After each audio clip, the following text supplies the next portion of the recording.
Le terme « no contact », qui désigne une période d'absence de communication avec une personne, trouve ses origines dans le domaine des relations interpersonnelles, en particulier dans le contexte des ruptures amoureuses. Au fil du temps, ce concept a évolué pour inclure diverses situations où la distance émotionnelle et physique est nécessaire pour favoriser la guérison personnelle. Initialement, le no-contact était principalement utilisé après une séparation, comme un moyen de permettre aux individus de se reconstruire sans l'influence ou les distractions de leur ancien partenaire. Cependant, à mesure que les discussions sur la santé mentale et le bien-être relationnel ont pris de l'ampleur, ce terme a commencé à englober des relations toxiques, des amitiés nuisibles et même des dynamiques familiales dysfonctionnelles. La prise de conscience croissante de l'importance de l'espace personnel a permis à ce concept de gagner en popularité. Dans un monde où la connectivité est omniprésente, le no-contact devient une stratégie essentielle pour ceux qui cherchent à se libérer des chaînes émotionnelles. Se retirer d'une relation négative peut sembler accablant au début, mais c'est un acte de courage et de respect envers soi-même. Ce choix difficile mais nécessaire pave la voie à une introspection profonde et à une redécouverte de son propre moi. L'évolution du terme a également mis en lumière l'impact psychologique des relations sur notre identité. En pratiquant le no-contact, les individus apprennent à distinguer leurs propres besoins et désirs des attentes des autres. Ce processus d'autonomisation peut être douloureux, mais il ouvre également la porte à une nouvelle compréhension de soi et à la possibilité d'établir des relations plus saines et authentiques à l'avenir. Ainsi, le no-contact n'est pas simplement une mesure punitive. C'est un outil puissant dans le développement personnel. En choisissant délibérément de se distancer, on commence un voyage vers la guérison, découvrant peu à peu que l'absence d'une personne toxique ne laisse pas un vide, mais crée plutôt un espace propice à la croissance personnelle. Le concept de no-contact s'applique à divers contextes relationnels, chacun présentant ses propres défis et dynamiques. Dans les relations amoureuses, par exemple, la décision de couper tout contact après une rupture peut sembler être un acte radical. Cependant, il est souvent nécessaire pour permettre aux individus de traiter leurs émotions, de faire le deuil d'une connexion qui ne leur sert plus et de redéfinir leur identité en dehors de cette relation. Ce processus aide à éviter la tentation des retrouvailles précoces, souvent motivées par la peur de la solitude ou l'attachement émotionnel. Dans le domaine des amitiés, le no-contact peut également jouer un rôle crucial. Certaines amitiés, bien que jadis enrichissantes, peuvent devenir toxiques au fil du temps. Des comportements manipulateurs ou des attentes déraisonnables peuvent entraîner un stress émotionnel considérable. En choisissant d'appliquer le no-contact, une personne se donne la chance de réfléchir sur ce qu'elle attend réellement de ses relations amicales et sur l'impact que ses amitiés ont sur son bien-être. Ce retrait peut révéler des vérités inconfortables mais nécessaires sur la dynamique de l'amitié et ouvrir la porte à des connexions plus saines. Le no-contact trouve également sa place dans les relations familiales dysfonctionnelles. Dans ces situations, il est souvent difficile de poser des limites claires en raison des liens affectifs profonds et des obligations sociales. Pourtant, lorsque le respect mutuel fait défaut, il devient essentiel de prendre du recul pour préserver sa santé mentale. En s'éloignant d'une relation familiale toxique, on peut retrouver un sentiment de sécurité et d'autonomie qui avait été compromis. Dans tous ces contextes, le no-contact n'est pas seulement un moyen d'échapper à une situation difficile, c'est un acte d'affirmation personnelle. Il permet aux individus de redécouvrir leurs valeurs intrinsèques et d'apprendre à établir des limites saines. À travers ce processus, ils acquièrent une meilleure compréhension de leurs besoins émotionnels et apprennent à prioriser leur propre bien-être, une compétence essentielle pour naviguer dans toutes les relations futures. En somme, que ce soit dans les relations amoureuses, les amitiés ou même les dynamiques familiales, le no-contact émerge comme un outil puissant pour ceux qui cherchent à se libérer des influences néfastes. Il ouvre la voie à une introspection enrichissante et à la possibilité d'évoluer vers des interactions plus saines et authentiques. La nécessité d'espace émotionnel s'avère primordiale dans le parcours de développement personnel.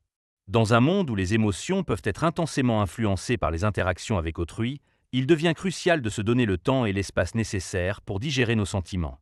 Ce retrait permet non seulement de clarifier nos pensées, mais également de renforcer notre résilience émotionnelle.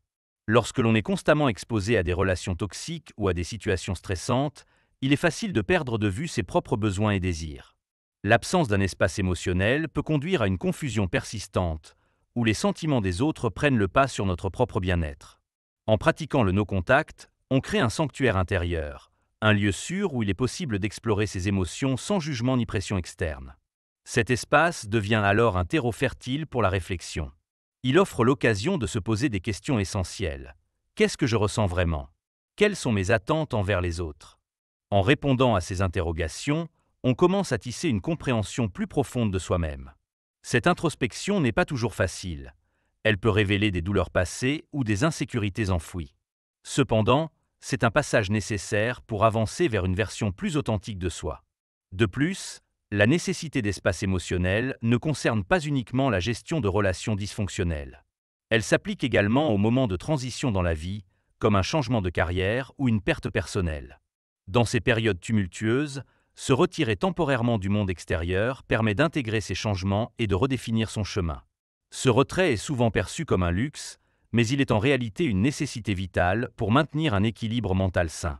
Dans ce processus, apprendre à apprécier la solitude devient une compétence précieuse. La solitude ne doit pas être confondue avec l'isolement. Elle représente plutôt un état d'être dans lequel on peut se reconnecter à soi-même sans distraction ni influence extérieure.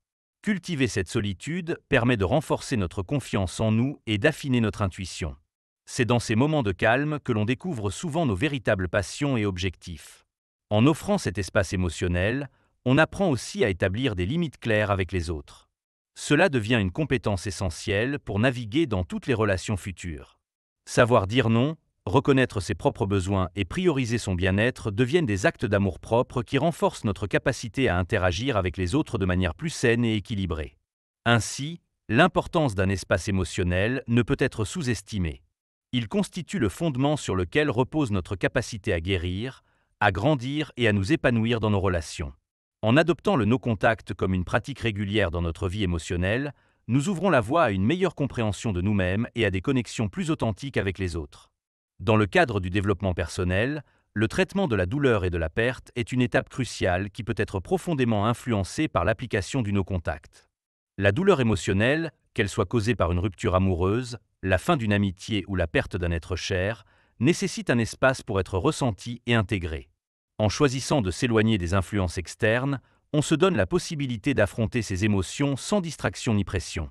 Lorsque l'on traverse une période de chagrin, il est fréquent de ressentir le besoin de se connecter avec autrui pour partager sa peine. Cependant, cette recherche de soutien peut parfois mener à des interactions superficielles ou à des conseils non sollicités qui ne font qu'aggraver la souffrance. Le no-contact, en ce sens, devient un refuge où l'on peut plonger dans ses propres pensées et émotions. Cela permet d'explorer la complexité de ses sentiments sans le poids des attentes des autres. Le processus de traitement de la douleur commence souvent par l'acceptation. Accepter que la douleur fait partie intégrante de l'expérience humaine est essentiel pour avancer.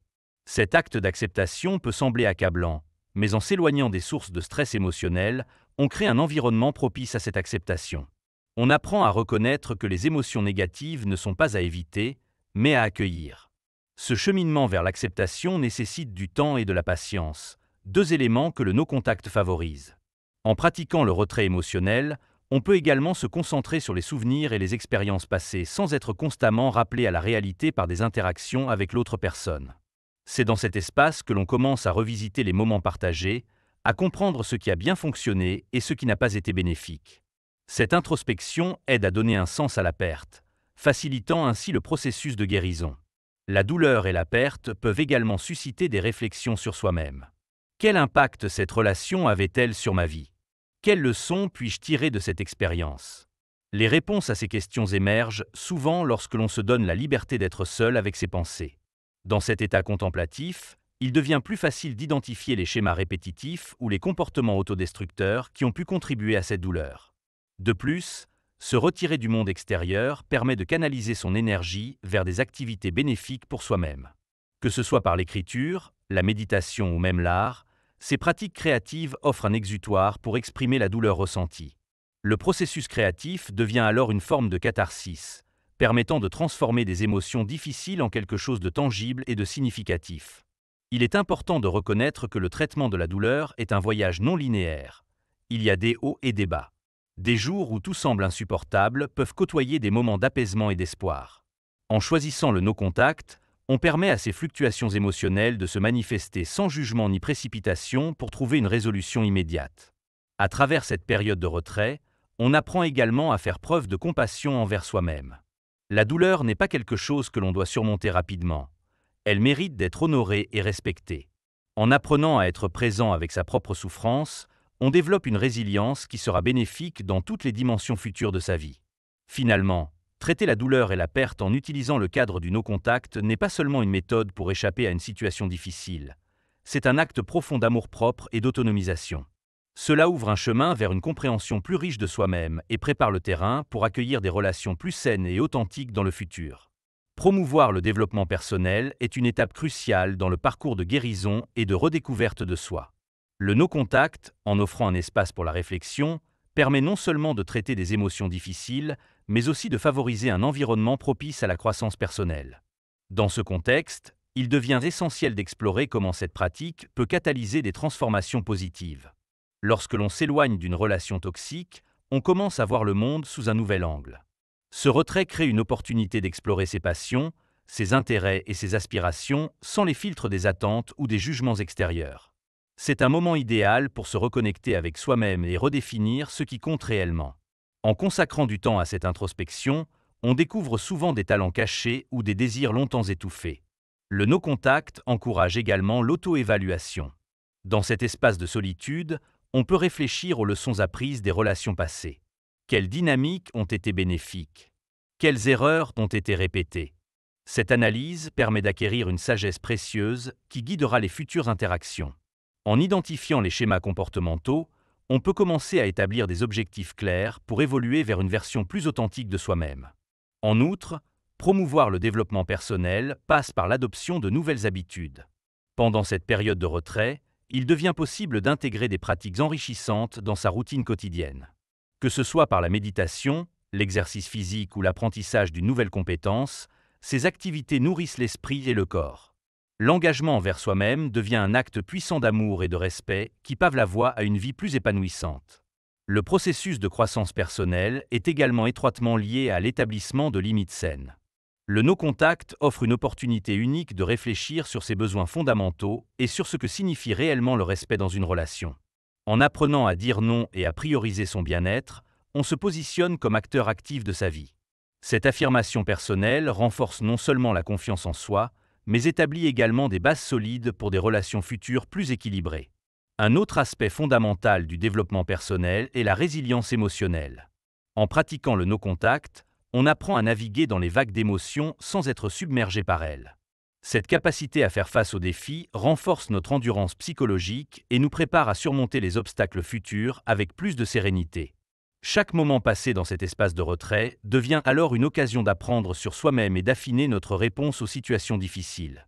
De plus, promouvoir le développement personnel implique souvent de sortir de sa zone de confort. Le no-contact peut servir de tremplin pour explorer des expériences nouvelles et enrichissantes.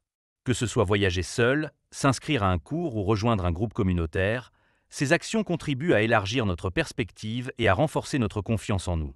Chaque nouvelle expérience devient une brique supplémentaire dans la construction d'une identité solide et authentique. Ce cheminement vers la croissance personnelle n'est pas linéaire. Il est rempli d'opportunités d'apprentissage et parfois de retour en arrière.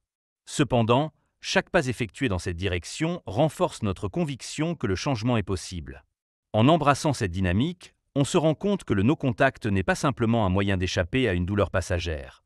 C'est une invitation à s'engager activement dans son propre voyage de transformation.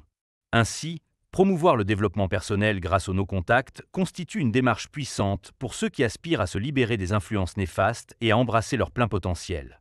En créant cet espace sacré pour soi-même, on ouvre la porte à un avenir riche en possibilités, où chaque interaction devient l'occasion d'établir des liens plus profonds et authentiques avec les autres tout en restant fidèle à soi-même.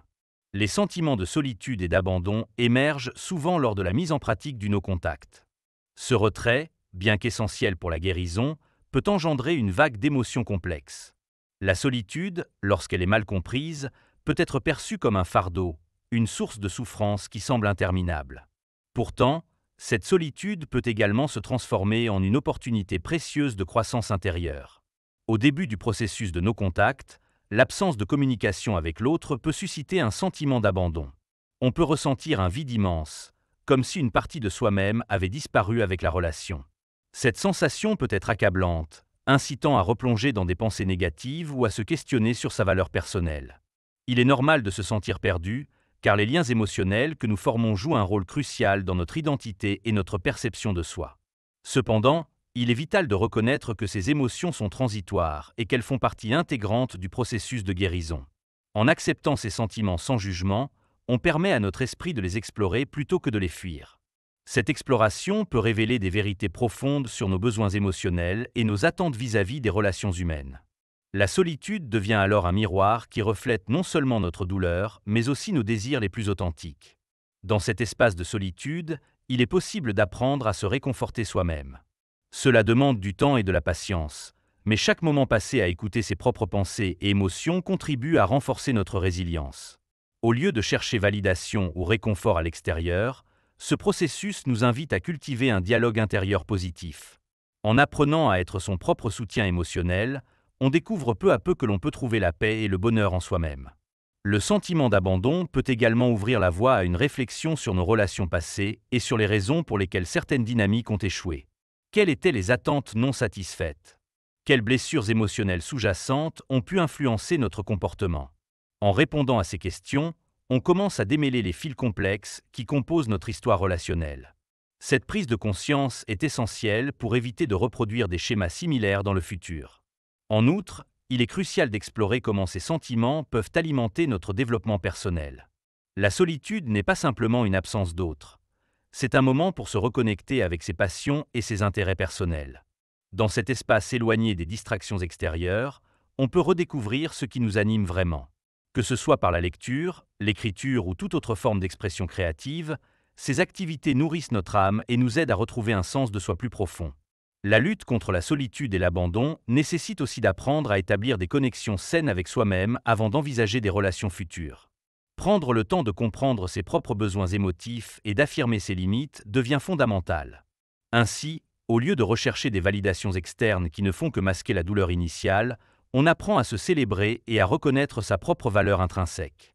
À travers cette période de no-contact, on réalise que la solitude n'est pas ennemie. Elle est parfois un guide qui nous pousse vers une meilleure compréhension de nous-mêmes. En apprenant à embrasser ces moments difficiles comme des occasions d'introspection, on transforme la douleur en force motrice pour avancer vers une version plus authentique et épanouie de soi-même. Dans ce cheminement intérieur, il est également bénéfique d'accepter que les sentiments de solitude peuvent fluctuer. Certains jours seront plus faciles que d'autres. Il est normal d'avoir des hauts et des bas émotionnels pendant ce processus. Reconnaître ces fluctuations permet de développer une attitude bienveillante envers soi-même, réduisant ainsi le risque de tomber dans le piège du jugement négatif. En fin de compte, les sentiments de solitude et d'abandon deviennent des catalyseurs puissants pour le développement personnel lorsque nous choisissons d'y faire face avec courage et compassion. Plutôt que d'être submergés par ces émotions difficiles, nous pouvons apprendre à les utiliser comme outils pour explorer notre essence profonde et construire une vie plus riche en signification et en connexion authentique avec autrui.